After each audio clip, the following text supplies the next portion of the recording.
Hello and welcome to the podcast. I'm your host, Adam Robin. And today I'm with a new friend of mine, Dr. Joe Martin. How are you doing? I'm doing great. Thanks for having me. How about Dr. Joe? Do we call you Dr. Joe? Sure. Dr. Absolutely. Joe. Yeah. Yeah, so I wanted to bring you on. We connected, I saw that you were pretty active in the Facebook group and you kind of you caught my attention with some of the information, like you were helping a lot of practice owners answering some questions in the group, and it really inspired me. So we connected what in the DMs, we started having a conversation, then we jumped on a phone call, and thought you were a pretty cool guy. You had a pretty unique story. Obviously, you've what we'll share here in a bit is your story and how you've been successful in this space. And so thought it would be great to bring you on and introduce you to our listeners and learn your story and see if we can't learn something from you. How about that? Great. That's awesome. So tell Thanks us, for having me. yeah, Thanks for reaching absolutely. out. Tell us about Dr. Joe. Who are you? Where are you from? And tell us your story. So, from upstate New York, and I, you know, s- right out of school, I graduated my doctorate from Upstate Medical University in Syracuse. Great place. My undergrad was Utica College of Syracuse University, and worked at a few places before I opened my own practice. Kind of a quick fun story. I kind of was forced into opening my own practice. I've always dreamed of it, but I didn't really pull the trigger until I was kind of forced to. I worked as a site manager for a company for a couple of years, and then a local, really reputable doctor wanted me to come and manage a practice for him. And he was offering me, 3 days a week work. I was going from $54,000 up to 80,000 for 3 days work. It just seemed like a good opportunity. He was an extremely reputable doctor, and he still is to this day, really reputable around the world, cutting edge, and great guy. So anyway, I left my management position at this outpatient outfit and went to work at this place. And it wasn't with him, but it was with a doctor that he had got into contract with. Um, and so I walked in that day, and this doctor, in so many words, was trying to, pretty much promote fraud from day one. And so that didn't sit well with me. I've always been kind of a man of principle, so I knew I was walking out. My position had already been replaced at the other place, Mm. and and I had a family, a young family, my wife, and I had I don't even remember, a couple, maybe two small kids at that time, but I don't even remember. It's been a blur. It's been a long career.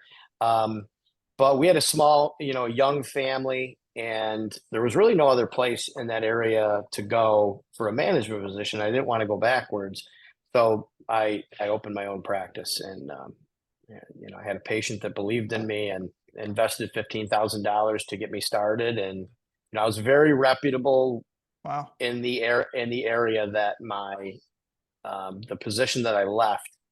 I was very reputable with patients and physicians in that area. So my first practice, I opened and went from that $54,000 a year to, I believe, 453,000 my first year in practice. I really grinded. I really worked hard. It was a Mhm. lot of learning. I didn't have all the answers. I didn't have all the answers. So you learn as you go. So anyway, that was the beginning, and then I ended up opening up. I think at one time I had eight locations in total in upstate New York. I kind of grew to a point where I had 70 employees, eight locations. We would open and close a couple here and there if the center wasn't doing what we wanted it to do, or it wasn't fitting in the picture anymore. But lo and behold, we ended up opening eight centers, 70 employees, and had a great time, man. It was quite a journey, learning as I go. Did a lot of good things. Yeah, that's awesome. Yeah, so that's New York, and then I grew the practice to a really good level. I think we were ended up doing, we were small satellite centers, but multiple. I think we were up doing 2.7 million to 3 million a year. And I got to the point where I was fully staffed with a lot of great people, and I was able to move to Florida to be with my adult children, my daughter Kayla and my oldest son, and then we all moved down here, and I really didn't have to go back and forth to New York too much until you find out as a practice owner. You as well. You find out as a practice owner that it's not all a joyride. There's a lot of really tough, trying times, and the insurance reimbursement in upstate New York was really poor, and it was a very difficult thing to run a multi-center practice in upstate New York.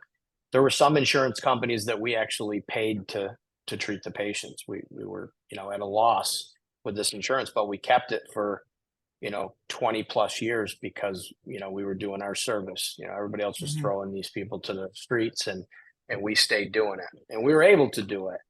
And then something really big happened in well, obviously 2020, the pandemic. That was a disaster for everybody.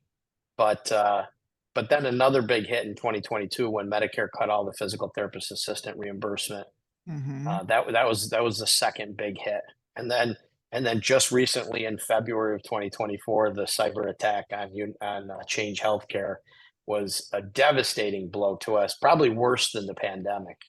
And Really? so, yeah, really bad. I mean, we were down right from probably a couple weeks into the cyber attack. We were down about $25,000 a week, and we're still not up running complete. We're still trickling in. My billing agency ended up going in and doing line item by line item, not using a clearinghouse at all, just going to the portal for Medicare and Blue Cross and just trying to trickle in some Hmm. reserves. And actually, I just did funny. Yesterday, I did a photo shoot with Fortune magazine. They called me um, and wanted me to talk about the cyber attack and how it affected small practices and all that kind of stuff. So they called and interviewed me, and then they sent a photographer to me either yesterday or the day before. We did a whole photo shoot.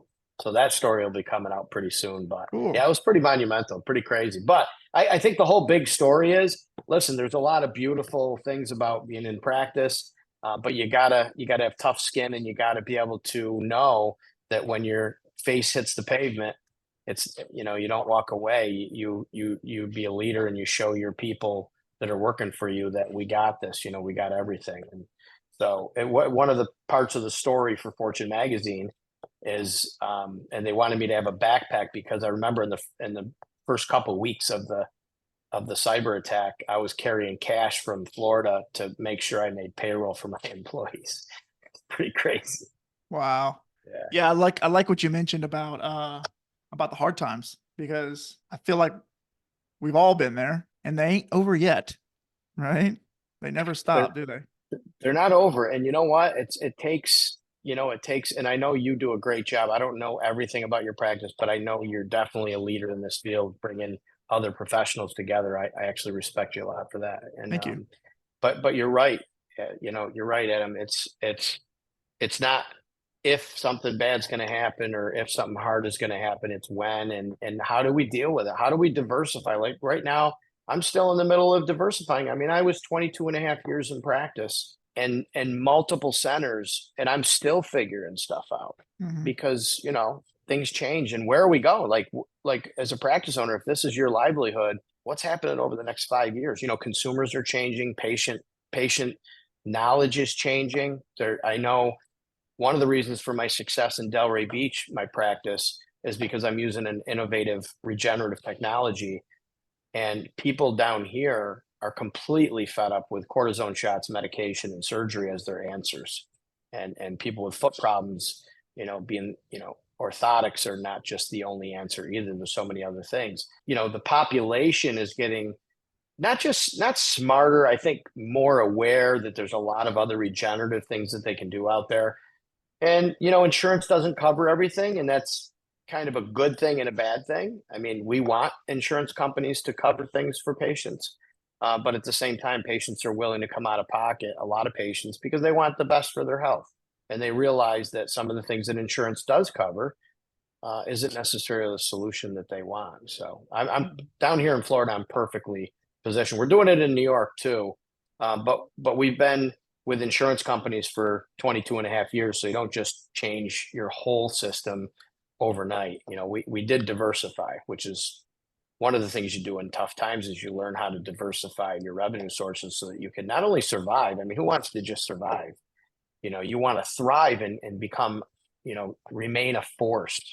And ultimately, I think at the end of the day, what it comes down to is, I picture myself like if my 8 centers weren't there all these years, I'm not saying we have a lot of great physical therapists in my community, but I feel like we did a great job for people, and we've changed thousands and thousands of lives, and that's important. I want to leave a legacy. I don't want to just be a business and cash out, so we're still moving, still going. And I feel like, I always thought like 52 years old, God, I'm coming to the end of my career. And then you really think about it and you say, listen, if I can stay healthy and do all these regenerative things and eat well and exercise, hell, maybe 100's not out of the question. Maybe Yeah, 90's maybe not I'll out of the question. squeeze a couple more years in.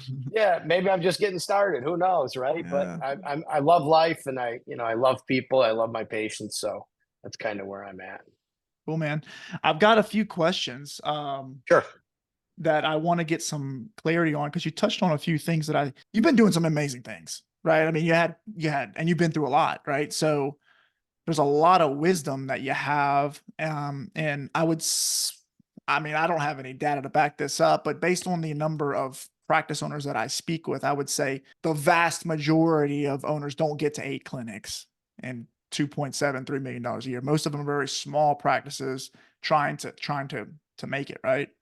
Right. The one thing that really impresses me is you had that big company in New York and you were able to physically remove yourself from the company, and not only physically remove yourself, but also travel south like a bunch of miles all the way to Florida. How did you do that? Like what are some of the things that you had to have in place in order to get that done? The shortest answer of all, I just had amazing people. Mm-hmm. When I interviewed PTs, I didn't look for the the best education, the best continuing education. I looked for good people. I looked for really good people that would love my patients like I love my patients, because that's what made me really, really popular in my area before I started opening practices was, I really resonated with my patients, and I wanted other people that were reputable, and I mean it, man. I mean, if they just would love patients and not there just for a job. And I had a tremendous number of employees that were just great. You have people that, you know, come and go, that.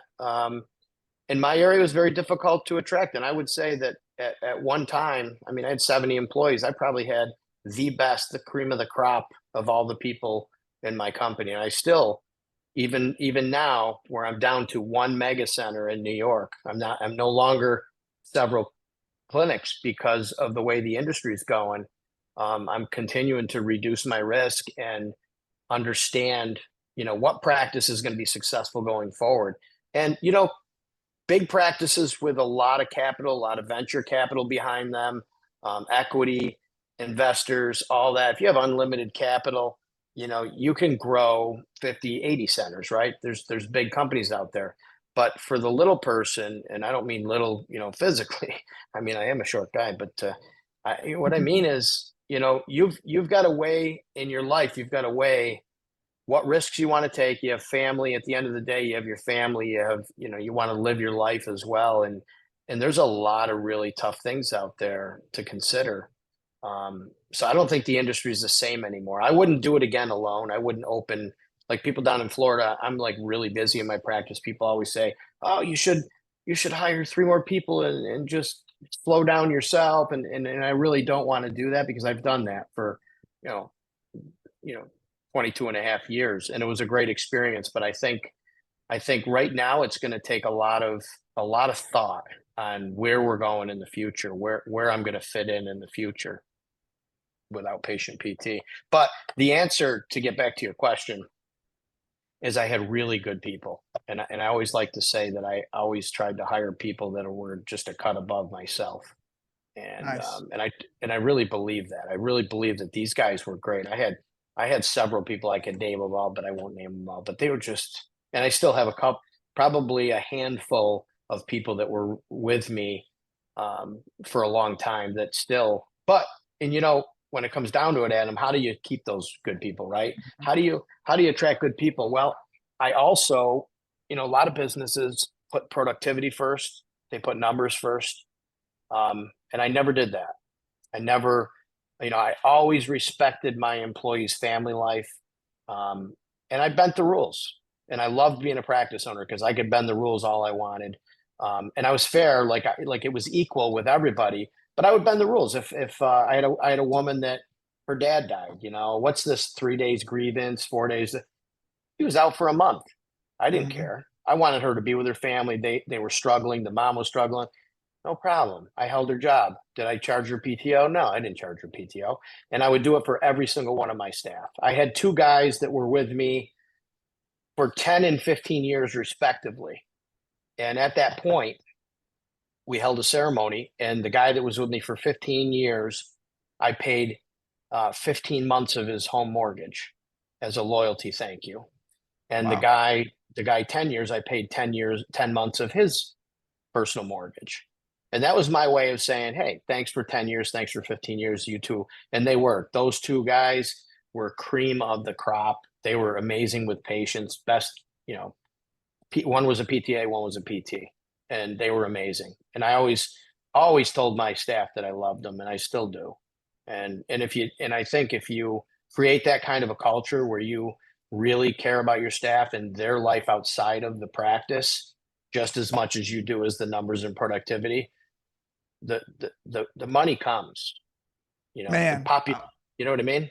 I love it. Like the reputation comes with I those love it. people. Yeah. So I had a coaching call this morning with a client who, as you can might imagine, we're talking about recruiting because everybody's trying to hire somebody, right? Yeah, no kidding. And it's like, what do owners want? Or let me back that up. What do employees want? Right. And what you can break that down into two main categories. They want to be around amazing people, culture, mentorship, support, right? They want to be heard. They want to be connected to like the heartbeat of the company. They want to belong, right? And then the other stuff is like all the details, like the pay, the types of patients, the schedule, the flight, blah, blah, blah, blah, blah, blah, blah, right? Right, right. And when we talk about recruiting all the time, my question is always like, well, what's the most important thing? And it's like we get in this mindset of, well, they want to get paid and they want to have a good schedule and it's like, that's not true. You know what I mean? Like people want to be around amazing people more than anything. They Right. do. And they want to be paid fairly, but they don't have to, but right, there's people out there that do. There's people out there that are money hungry and that they know the market and they want to take you for everything you get. There's people that have a sense of entitlement. And those people may not be for your company, but for the grand majority of the people, I agree with you 100%. There's a lot more there's a lot more to a job than just those details that you're talking about. But the first thing that you said was incredibly important.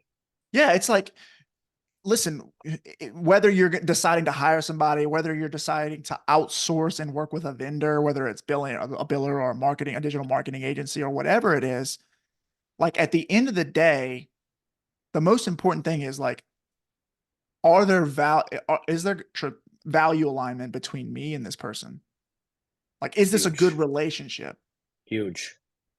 And if you get that right, all the details usually work themselves out.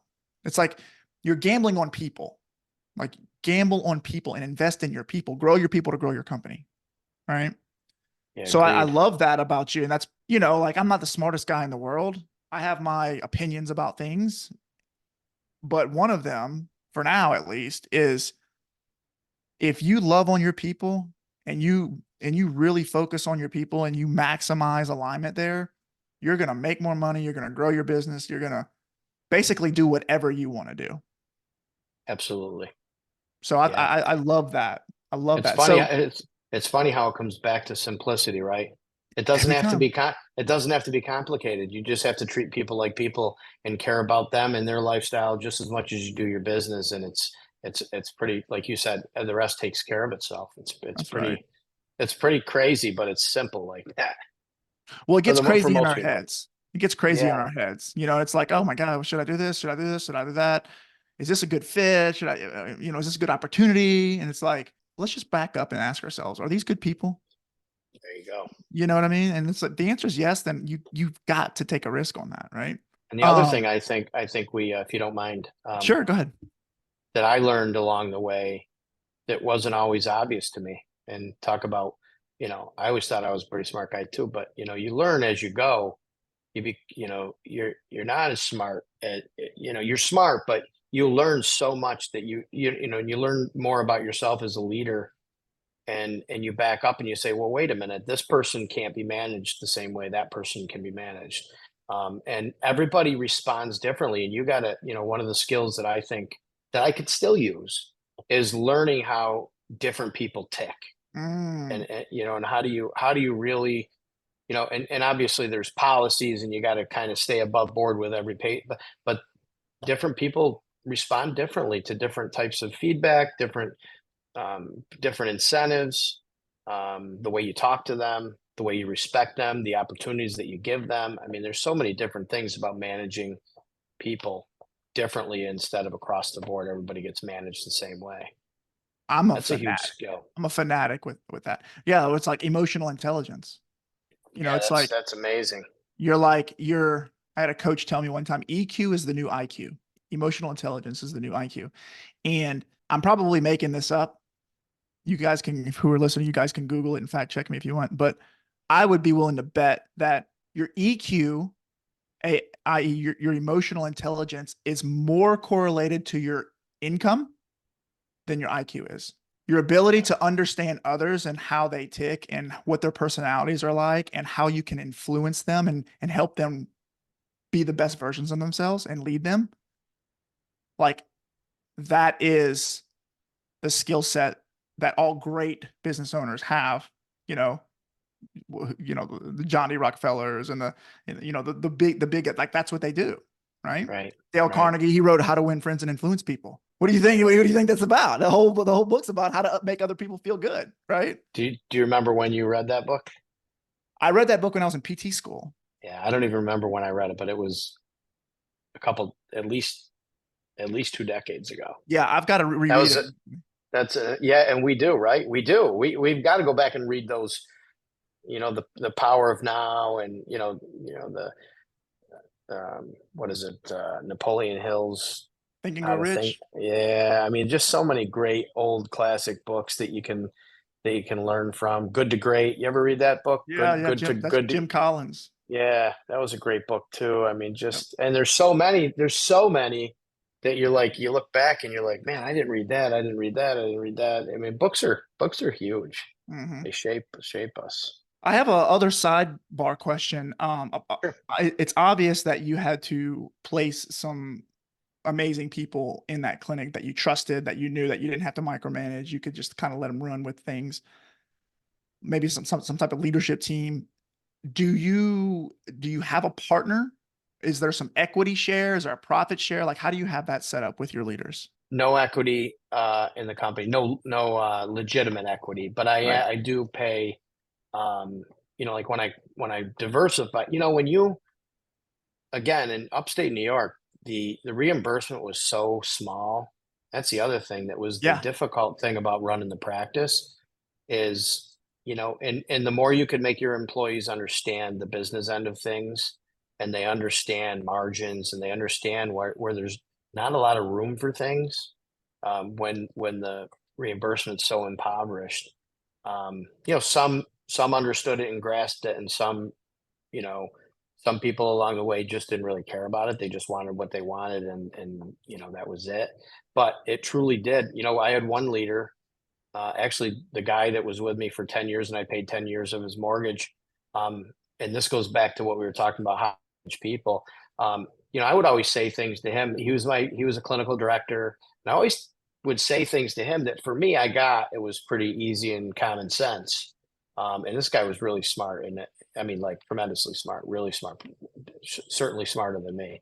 And But do you know, and he had some performance issues.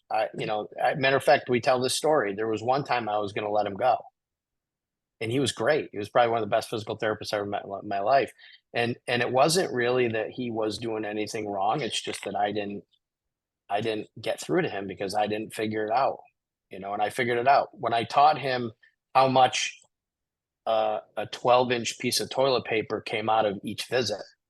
How much it costs for a piece of toilet paper. And when you subtract that by what you're getting per visit, per revenue, everything has a cost to it, and everything has to come out of that visit revenue. And when I did that, the guy like did a 360, and he never had a problem again. Like, it was amazing. But I had to break it down to say, hey, look, that air freshener comes out of the visit, that comes out of the visit, that comes out of the visit. And he understood that. So incentives, when I got into the cash-based stuff, this opened up a whole different ball game, because now there's profit margin in this cash-based innovation, a lot of profit margin. It's a great technology, and it left room. And I'm not a greedy guy, and being the employer that I always have been, I said, listen, there's going to be a profit share to this cash-based side of the business. That opens it all up. I mean, these people can make. I had one therapist, I offered her a kind of a partner, but not a partner.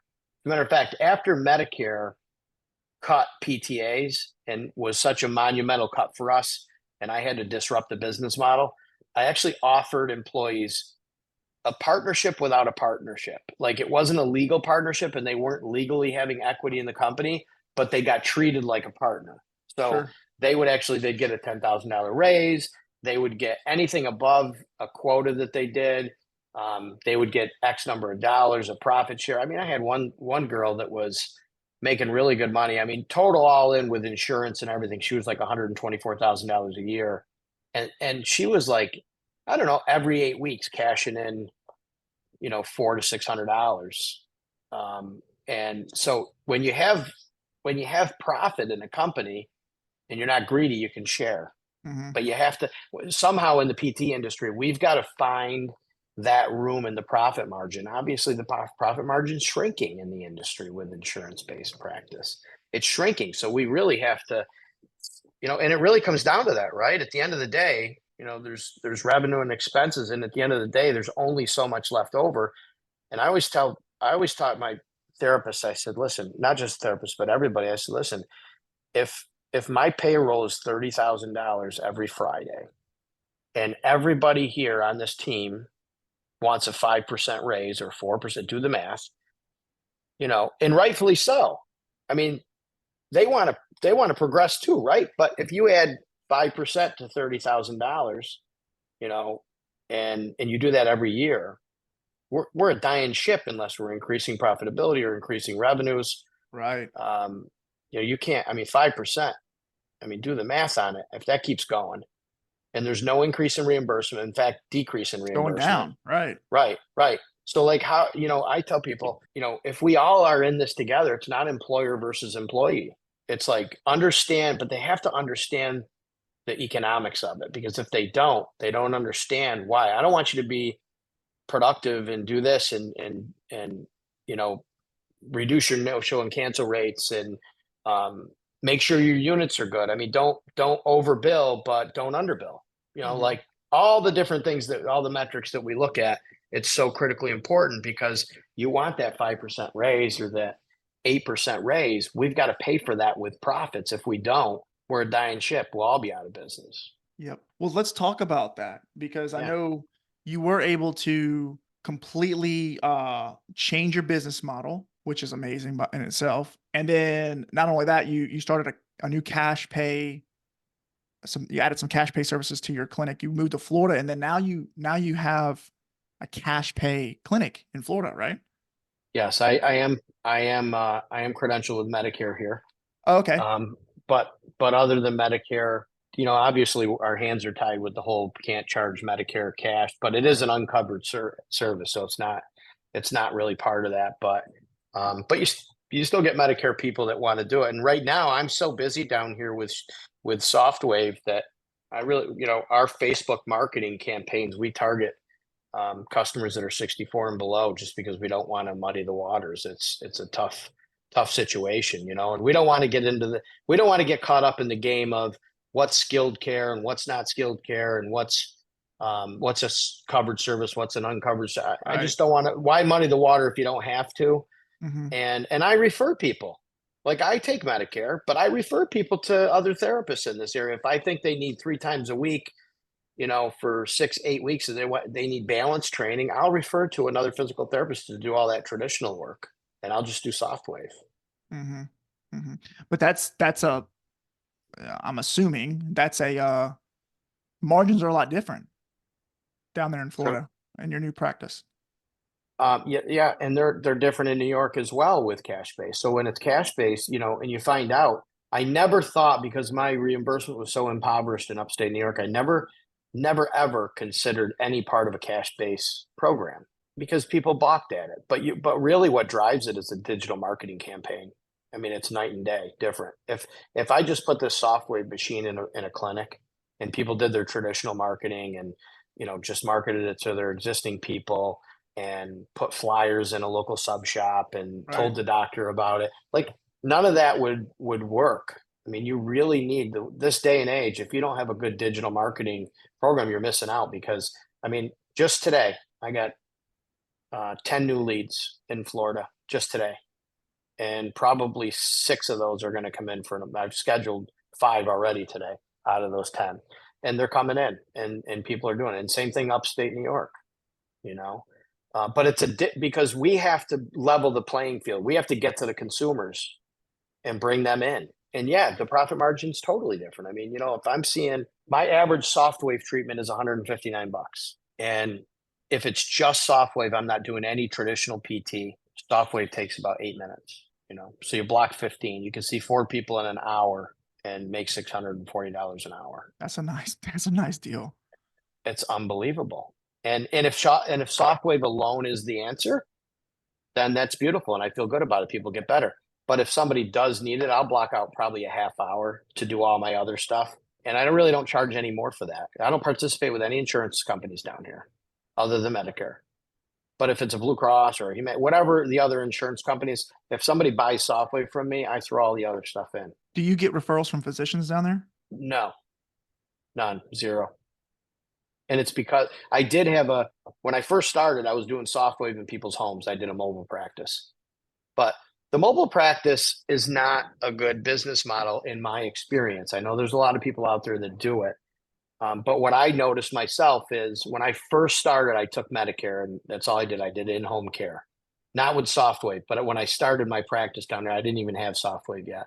But I was taking Medicare. And down here it was about an average of like $102 for an hour treatment for 4 units. And you know, I would travel to somebody's house for 30 to 40 minutes with traffic and everything. By the time you get there, it's 30 to 40 minutes, 30 to 40 minutes back. And then you're getting $100 for an hour treatment. And it's like, you know, it turned out to be no capacity, and the profit margin was eaten up with drive time. And your capacity to see patients, if you really add it up and it's an hour a day per patient that you go to, how many patients can you really see, Right. you know, and help?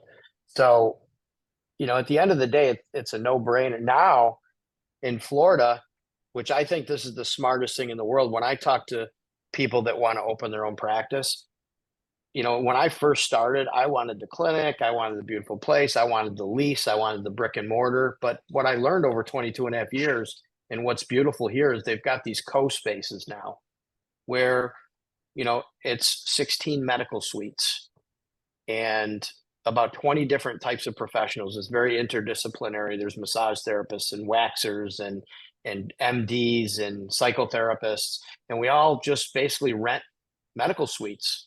Like the one I'm in right now. I'm in one right now. I pay $18 an hour for a medical suite. I don't pay internet, I don't pay utilities, I don't have a lease. I just pay as I go.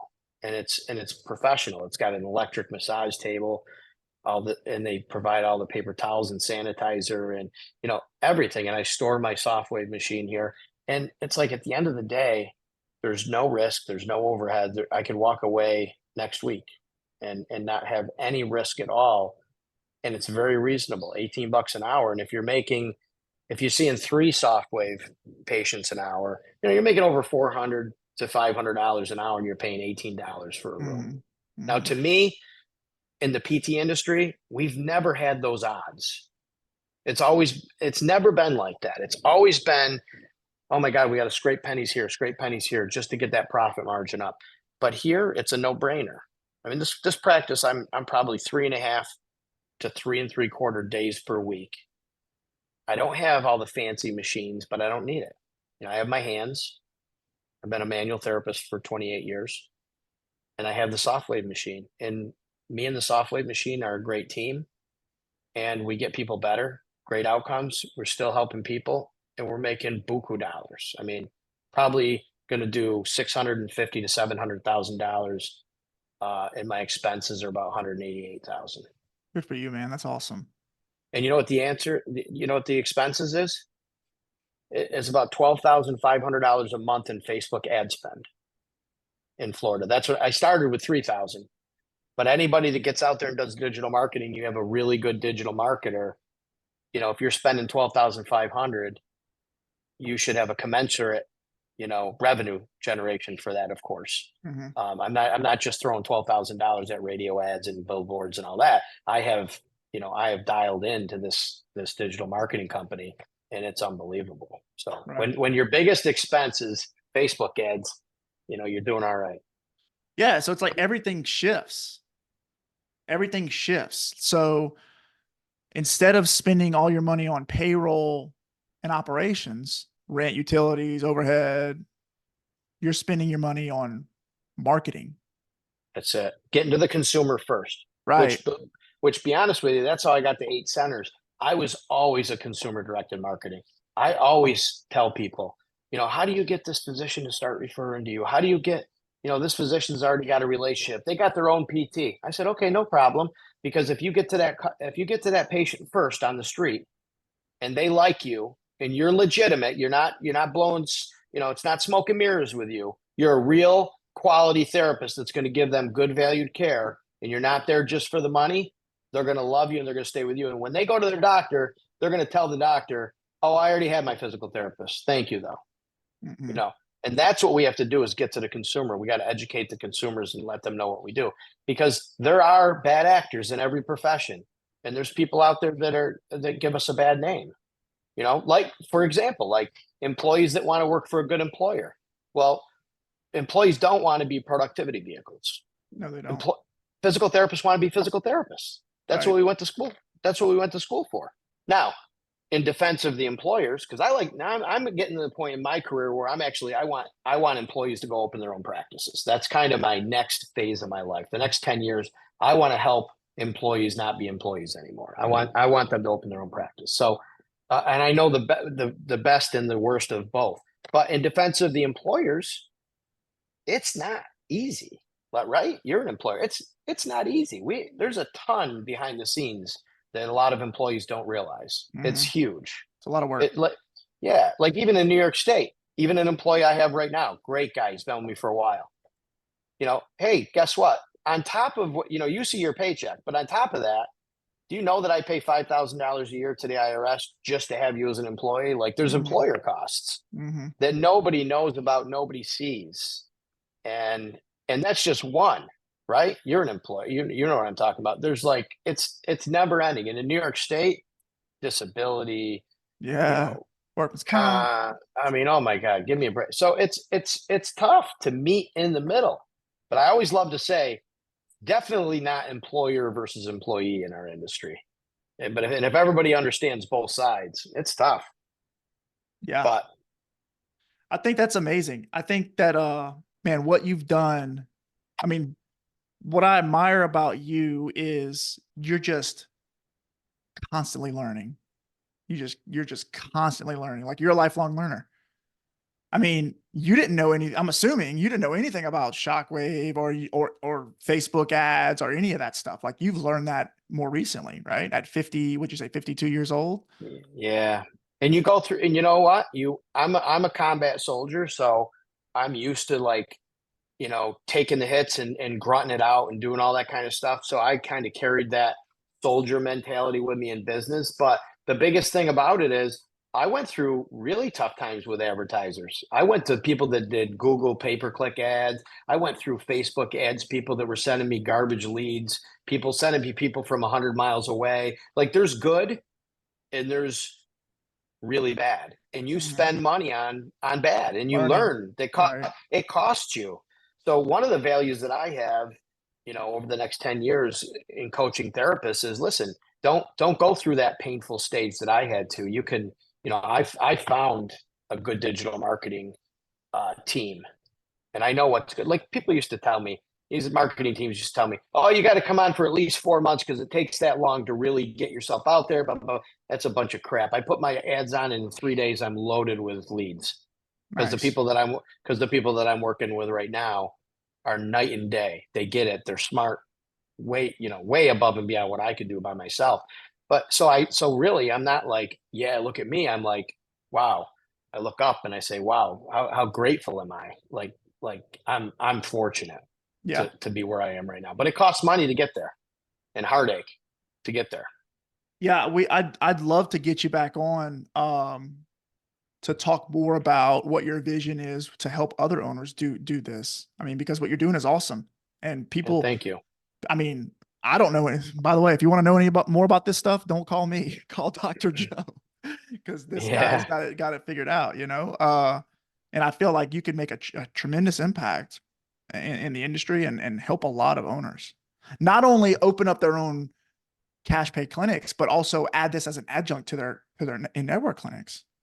yeah. That's even becoming a bigger thing because back to what we were saying in the very beginning is when I brought this, I really learned along the way that this soft wave machine wasn't going to come in and be this big cash amazing service that I can get high ticket sales from. It turned out to be a patient generator for and believe it or not, like the biggest impact are the people that don't buy the soft wave, the cash phase high ticket. The biggest generator are the people that aren't necessarily ready to invest, Right. but they're coming in for traditional Something PT because different. they've already Right. come in. Right. If you're yes, You could just because look, downsell them to the low ticket offer. Right. that's it. That's it. And Yeah. it's huge. I mean, it's so big. That was such a find. And it's funny because you think you're smart, you got this down, you're in marketing, blah, blah, and then something really common sense hits you and you're like, huh, I didn't even think of that. And This it's is happening. fun. Yeah. Yeah. Yeah. That's so Yeah. funny. And I feel like that's where, I have these sales calls with these owners who are considering getting into coaching. And they're like, yeah, but how do you help me? How does the coaching program help me? And it's exactly what you said. Like once you create the vision inside your head of what's possible, then something inside you just clicks and you start getting this rush of energy and direction in where you're taking your business. Right. And It's that's what coaching amazing. does. You know what I mean? Like that's what coaching does for you. It's like every time you leave the call, it's like you get this new rush of energy. Have you ever worked with a coach? I haven't. I knew you were going to say that. And It sucks. It sucks because I would have loved to have a mentor and a coach. And and it's not that I didn't want. I mean, I had a guy in Michigan, Mark Glover, who worked for Concentra Medical Centers, who was the best boss I ever had, other than my wife. yeah, But mine too. other than my wife, she's my best boss. But no, this guy was great. But I never really had a hands-on coach or mentor. No, and I wouldn't recommend that to anybody. If you can get a coach and a mentor, it's just the smartest thing in the world to do. I never did it. It's probably the dumbest thing I ever did is not get a coach and a mentor. Well, what you've done is amazing. I had this one friend, I still have him, and he's doing some amazing things in the space. And he grew to I think like 14 clinics without a coach. Oh my And I God. was like, oh my God, this guy is actually going to do this without any help. But then once he got to 14, he finally had to bite the bullet and get some help. And I was like, I knew it. It's like everybody needs a coach, but what you're They doing is do. amazing, man. So man, I could sit here and talk for another hour, but I do gotta run. I would love to get you back on at a later time and talk a little bit more about what your vision is for helping other owners plug this Yeah, into their awesome, man. practices. I thank you so much for, setting a platform for, for us to discuss some of these really important issues. It's funny, you don't come on with an agenda, but the more you talk, the more it's inspiring. Yeah, To just me, I'm sure you're inspired. I'm inspired, yeah, and the people listening. We just need to get excited and just move this profession forward. Everybody does agreed. their thing. Everybody does their thing. Well, you might get a few people reaching out to you to ask you questions about how they can implement the shockwave therapy, the soft wave solution that you have. How will people get in touch with you? So the best, most direct method would be my cell phone, my direct line. Should I give that out Sure. here on your podcast? That's fine. It's 315-525-6860. And I'll say it again, 315-525-6860. And then my email is Dr. Joe, DRJOE. Actually, the best way to get a hold of me is my website, which is drjoemartindpt.com. I actually have 4 ebooks that I've written that everybody can download for free. Nice. They're really good resources. A lot of things we didn't even talk about.